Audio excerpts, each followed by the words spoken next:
নমস্কার দর্শক বন্ধুরা, উপরাষ্ট্রপতি নির্বাচনে বিজেপি নাকি ভোট কিনেছে, এমনটাই কিন্তু দাবি করলো অভিষেক বন্দ্যোপাধ্যায়। অভিষেক বন্দ্যোপাধ্যায় কি বলল, চলুন সেটা অভিষেক বন্দ্যোপাধ্যায়ের মুখ থেকেই জেনে নিই। এবং এর পরিপ্রেক্ষিতে শুভেন্দু অধিকারীও কিন্তু জবাব দিয়েছে। তো চলুন ভিডিওটা শুরু করা যাক। ওরা অনেক টাকার বস্তা নিয়ে নেমেছিল ভোট কিনতে, এক একজনের ভোট কিনতে প্রায় 15-20 কোটি টাকা খরচা করেছে। তো বিজেপি চেষ্টা করেছে নিজের মতো কেনা বেচা করা, কিন্তু কটা ক্রস ভোটিং হয়েছে আর কটা ভোট বাতিল হয়েছে। কিন্তু যেহেতু সিক্রেট ব্যালটে ভোট, যে যার নিজের মতো করে স্পেকুলেট করছে। আমাদের লোকসভায় 28 জন মেম্বার রয়েছে, রাজ্যসভায় 13 জন মেম্বার রয়েছে, 41 জনই উপস্থিত ছিল।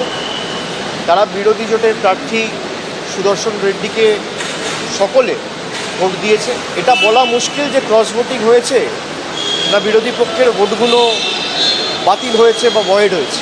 আম আদমি পার্টির মতো দল, যেখানে 1-2 জন রাজ্যসভার এমপি একদম সরাসরি বিজেপিকে সাপোর্ট করে, এরকম 2-4টে এমপি তো রয়েছে। সঙ্গে তৃণমূলেরও ঘর ভেঙেছে, আমি নিশ্চিত। আমি এক্ষুনি বলবো না, আমি এর আগে বলেছিলাম দ্রৌপদী মুর্মুর যে ভোট হয়েছিল কলকাতা বিধানসভায় এমপিরা ভোট দিয়েছিল, তাতে 2টো এমপির ভোট বাতিল হয়েছিল, একজন কংগ্রেসের একজন টিএমসি, আর 2টো ভোট আমরা পেয়েছিলাম। তাদের মধ্যে একজন আমাদের কাছে ফিরেও এসছেন, অর্জুন সিং। আরেকটা নাম বলছি না, বিপদে পড়বে। তা এবারেও তৃণমূল কংগ্রেসের অন্তত 3টি ভোট আমরা পেয়েছি, সেটা আমি পরে নাম বলে দিই।